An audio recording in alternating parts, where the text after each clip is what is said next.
When we spec'd out our G80 M3, we wanted to make sure that we had as much interior carbon as we could. So we have it over here, we have it over here, we have it over here, here, here. Heck, we even got full carbon fiber seats. But BMW neglected this little vent trim piece. So in today's video, we're gonna be fixing that, and while we're there, we're gonna be adding an amazing looking P3 gauge to take this little vent setup from this to this.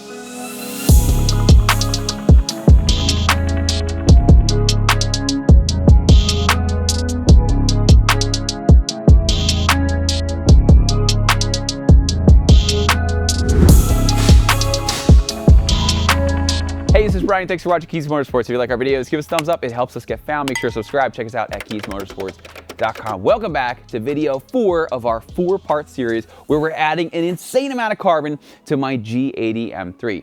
In today's video, as we've already said, we are adding the missing piece to the interior, this carbon fiber piece for the vent. And while you're there, you know we have a lot of while you there's here, we're going to be adding a P3 vent gauge. So let me show you how to take the gauge out. We're gonna show you how to install everything, make it look super nice, and then we're gonna show you some of the really cool features that that gauge has to offer. So for this project, we are going to need to completely remove this entire piece over here, but the good thing is the process is pretty simple.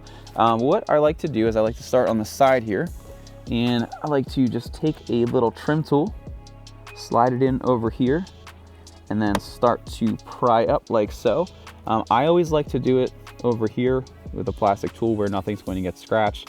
I don't like to do it on leather because I always feel like I'm gonna damage it, and I don't really want to do that. So once you've done this, you can just continue to pull this whole thing up just like that. And then I take the trim, the weather seal I'll say, just pull it down like that. And then continue. I don't know why they use such hard clips. Looks like one of mine fell out. I'm gonna have to go fish that out in a second. But they use these little metal tabs right here. So there's one here, here, here, and here, and one down there. So now that we have that out of the way, what you're gonna do is you're going to take your vent, and you're going to very carefully just pull it up like so. And then you're just gonna slide it completely out. And then you have 2 little connections. Now when you go to plug them back in, you'll see that they are different sizes. So no need to worry about that. And then they unplug extremely easy. So let's take this over to our box table and we'll continue. Okay, so as far as the carbon fiber is concerned, we use dry carbon. The cool thing about dry carbon is it is the highest quality carbon that you can get. A lot of companies, what they'll do is they will take a gauge like this, they'll put wet carbon over it, and then they will just basically glue it on. We are just going to 3M tape it, but these are precision cut, so everything is going to look like it came like that from the factory. It's also going to be a lot cheaper for you and a lot easier to do, and because it's dry carbon, you don't have to worry about bubbling and it getting funky over time. As far as the vent gauge is concerned, we're gonna show you once it's fully installed in a little bit. It's just going to sit in that top portion right there and has this little LCD screen. It looks super cool. Over here, you can see that it has a plug and play harness with the main control unit. Now, as you can see here, if you want the easiest install possible, we're gonna show you how to do that. You literally just plug it into your OBD2. So your vent gauge goes into this little box, and then on the other side, this gets plugged in here, and then literally you just plug it in and you're pretty much done. I want to hardwire it, so we're going to be using the hardwire kit. And something that is super cool about this is if you have some kind of ethanol analyzing system, they actually have another piece that you can use, and this is actually going to transmit your ethanol sensor readings to the gauge so you can see if you're E30, E50, or whatever blend you like to run. So with that, let's start by taking apart the vent gauge. There's a ribbon right here. You want to be very careful with that. You don't want to break it. So what I'm going to do is I'm going to untape it so I can see how this is in here. And then we're just going to take this, not tape it, and we're just going to very carefully set that to the side. Next, what I'm going to do is I'm going to try to detach this back piece here from the front piece. So to do that, if you look, there are these little plastic clips. What you need to do is you need to slide that up and then you can start to rock that out a little bit. And then you slide it up, and then rock it up. Okay, so then over here, we're going to just continue to apply some outward pressure. Pop this off. And then over here, and as you can see, we're just very carefully working this piece off here. And sometimes what'll happen is, as you're pressing some clips on, other clips will reclip, which is kind of the biggest challenge in doing this whole thing. There we go. Bada bing, bada boom. All right, the next thing we're going to do, we're going to very carefully pull this out, just like that. And then I'm going to disconnect this. I'm going to remove the top piece from over there. And then what I'm going to do is I'm going to take out this middle portion right there. Okay, so then we're going to take this little piece of metal off over here. Now, as you can see, we had to take off the little slider, which I know some of you are not going to be happy about, but don't worry, because we're going to show you how to install this on this lower slat instead. So if you look over here, there is this little piece of plastic. If you try to just slide it, it's not going to do anything. It's going to lock you. But if you kind of pop that up like that, so basically I just pulled up on this while pushing down, and it made it where I could pop it out. I'm just going to put that like that, and then this will slide off with ease. And that's going to be like that. So then you can take your bottom slat like this, and this is going to go through like that. And then you can pop that bad boy back on. Now, the problem is, it's not really a problem yet, but because we moved it, it's not really gonna reach. So P3 has this really cool 3D printed piece. Typically this will come taped to your display just so you don't lose it. And what you do is you wanna take this, slide it on just like that, and then this is a little extension piece. So we're gonna clip this in to this little hole over here.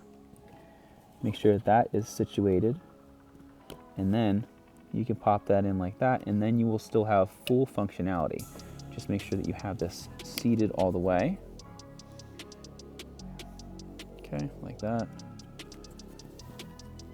Get this lined up, pop it in, and boom, you have control again. So then you're gonna take your display, you can shuffle this over a little bit, and then you're gonna feed your cord through the furthest most left part, and then it's gonna come out the bottom like that. And then just continue to feed this in. You'll notice that there are these two little pegs. They are going to go into the OEM locations over there. And then we have to get this piece and then feed all these sections into here. So I got that one. I know it's a little bit difficult for you to see what I'm doing here.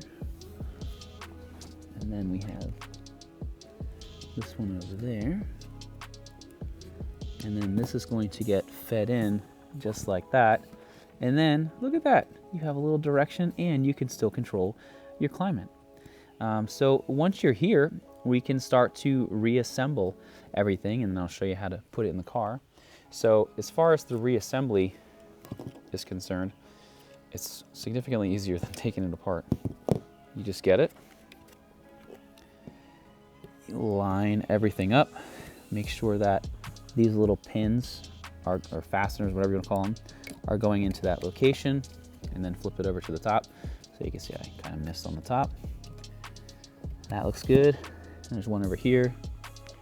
And then you can very carefully just push this in, make sure that everything is going in and locking in place. Okay, perfect, look at that. And then what you can do is you're gonna take this, and then this is going to get bent around there, and then that cable is going to stay nice. Before we go any further, it's a really good idea for you to put this back. Just kind of slides back into place. Just like that, and we are good on that front. So before we get any further though, what I'm gonna do is I'm going to clean off this area here with a clean microfiber. And then I'm just going to apply a little bit of mounting tape. You don't need a lot by any means. And then we're going to mount a little piece of carbon up. The reason that I don't go crazy is A, you don't need it. And B, if you ever wanted to take this thing off, I've actually had this on the car for like 2 months. I can tell you that is a royal pain in the butt if you use way too much tape. So you don't really need it, so don't go nuts.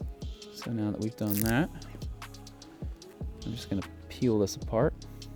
The other thing, if you wanted to like glue it on, you could. I don't really like doing that though. Okay, line this up, stick it in place, and boom. So much better. So much better. So nice. All right, let's go put it in the car. All right, so now we're gonna take our wire and I'm just gonna fish it through here for now. And then I'm going to turn this guy upside down, plug these in. Make sure that you have that going in correctly, and if you have leather, just be very careful with everything. And that is going to snap in just like that. So then we just have to work on getting this all wired up. Now, at this point, if you wanted to just use the plug and play, what I would do is literally just go through here and plug in your control box and just plug it into your OBD. I need to drop the bottom part here for 2 reasons. First, well, I dropped one of my clips. I have to go find it. And the second is I am going to be doing the hardwire approach because I just want to set it and forget it. And I still want to have full access to my OBD. So for the bottom part, what you want to do, there are these 2 little plastic pins. I'm going to pull it out so I'll show you exactly, ow, what's going on. But instead of needing a 10 mil like on an F series, it just has these 2 little parts that you twist, and then this lower part will just drop down. There you go. Now typically you won't need to actually pull this out of the car, but just so that you guys can see exactly what's going on. Basically the way that this works is it has these 2 little twist pins. I don't even know what they're called. And you just turn them 90 degrees. If it's too difficult for your fingers, you can just take a slotted screwdriver and then put it in there. And then once you go to reinstall it, you just twist it 90 degrees and it is back installed. What we're gonna do is I'm gonna put the camera on the ground and I'm gonna show you up at the OBD. What we need to do is we need to actually pull the little OBD port thing down. I'll show you how to unclip it without breaking anything. And then I'm gonna show you how to tap the 4 wires. It is super simple to do. Even if you have like 0 automotive experience, super simple to do. We'll show you exactly which wires to tap so that we can hardwire this thing, and then we'll continue with the install. All right, so now we're getting very comfortable on the floor of my car. What you need to do, take a pick tool or a flat screwdriver, and what you want to do is just press in the middle of this, and then this is going to rock down. So now that that is out of the way, if you look over here, this is the piece right here. So you just take a tool, some kind of tool, like I like to use a pick tool, and then you just press that in, and then you pull everything down. Otherwise, if you break it, it's a pain in the butt and it never wants to go back. So this is how you do it the correct way. All right, so if you look in your kit, if you got the hardwire kit, it's going to give you this nice little diagram, just like that. And it has the front view of the OBD port. So they make it painfully simple. So as you can see, wire number 4, 1, 2, 3, 4 is our ground. 6 is our CAN high, 16 is power, and then 14 is CAN low. All right, so as we look at it like this, we can kind of see what is going on. Now, if you ever want to double check yourself on what wire is what, if you look over in the corners of the backside, like over here, it'll say 8, and then over here, it'll say 16. Over here, it says 1, and then over here, it says 9. So you can always count like 1, 2, 3, 4, and so forth. So first wire that we need to tap, and I'm gonna try to stay out of your way as much as humanly possible. Number 4, let's start with the black wire. The ground, What we're going to do is we are going to use posi taps. So the way the posi taps work are they have a little section in the back. You unscrew this like so. You put the wire in, and then there's a little piece of metal. It's gonna be really hard for you to see. That's going to go there. You thread this back on. And then on the other side, it has like a little needle that's actually going to pierce through the wire. Okay, so once again, let's just triple check ourselves here. So we need wire number 4. So 1, 2, 3, 4. So this one here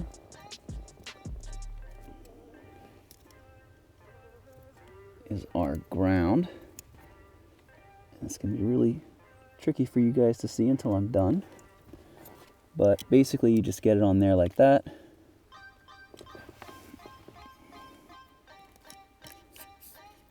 And you go like that, and that's it, it's done. Piece of cake. So let's do the rest of these.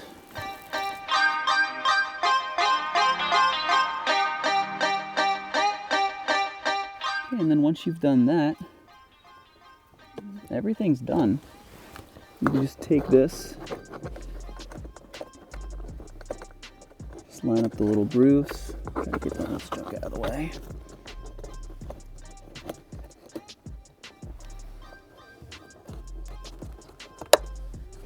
Okay, and then you probably just heard it thump into place.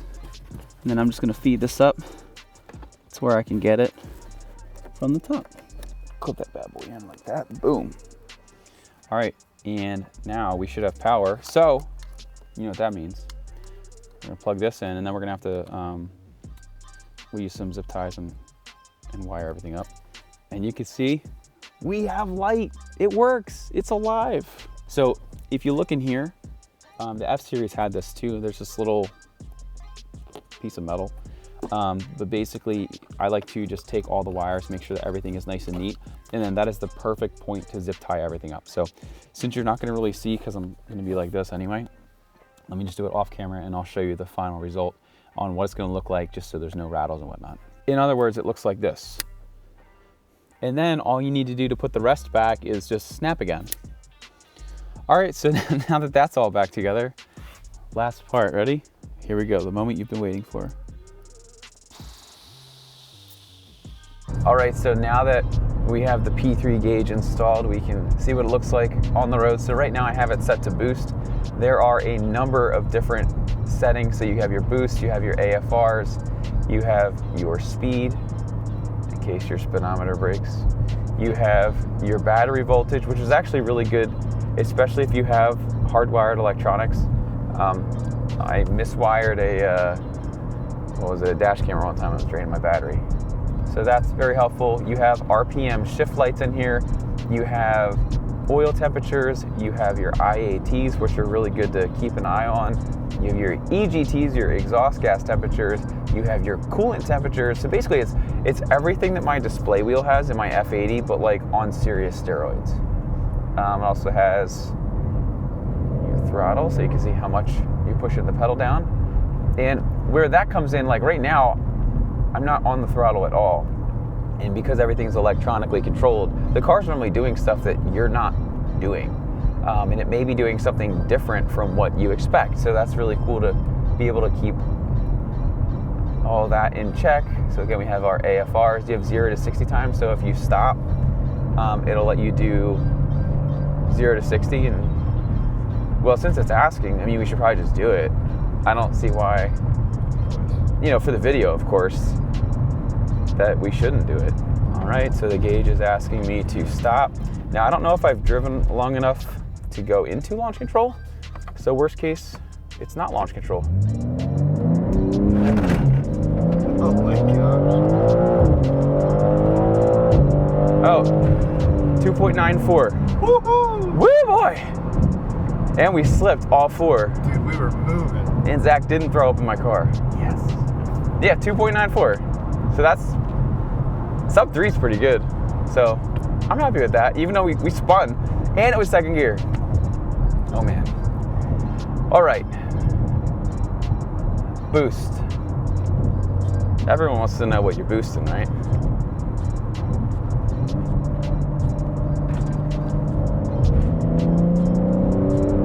$27.5, 28, 29. I'll watch the road, you watch the gauge. How's that? Let's check out our I80s. This is gonna be a really good one when we do testing on like heat exchangers and stuff, and intake manifolds. So it's 53 degrees outside, and it's saying our I80s are 66 degrees. Does that change during a little bit of a pool? Let's find out.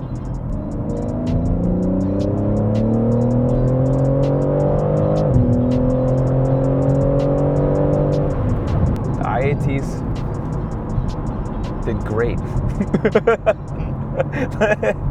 Like way better than I expected. It like didn't move. It's at 67. We only did one little pool, so it's not that big of a thing.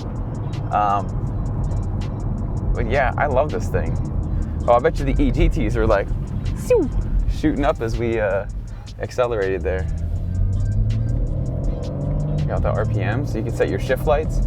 And then to configure it, all you do is you just press and hold the two buttons together, and then there's a bunch of different menus. Basically, I'll show you while we're here. You go to config, and then you can also read like your diagnostic trouble codes, your DCTs, which is pretty cool. And then you can set like different boost readings, whatnot. And you can have it so it reads bar, you can have it so it reads PSI. There's a whole bunch of different things, and then you just press and hold to get out of the screen. And then that'll take you back to normal. So yeah, overall, I love this stinking thing. This was actually, if you watch our channel back from 2016, this was actually one of the first mods that I ever did to my F30. And I actually still have the one I installed, and we actually bought them for the F80, we bought them for the F30, we have them for my car, Zach's car, Blaze's 5 Series, I think Josh has one, pretty much everybody has one right now. We love P3. They look awesome. And I forgot, because we're actually filming this part like 3 days later. We had the carbon too, which is the whole purpose of the video, but everything just completes the interior. It's very OEM plus, and super happy with it. I love to be able to keep track of what is going on. You know, especially when you don't have your phone up and you're not actually data logging, you can still get a really good sense on what's going on. So anyway, if you guys are interested in these products for your car, be sure to see the links down in the description. Once again, that is Zach. My name is Brian. Thanks for watching Kies Motorsports. If you like our videos, give us a thumbs up. Make sure to subscribe. Check us out at KiesMotorsports.com. Thanks for watching, and we'll see you in the next video.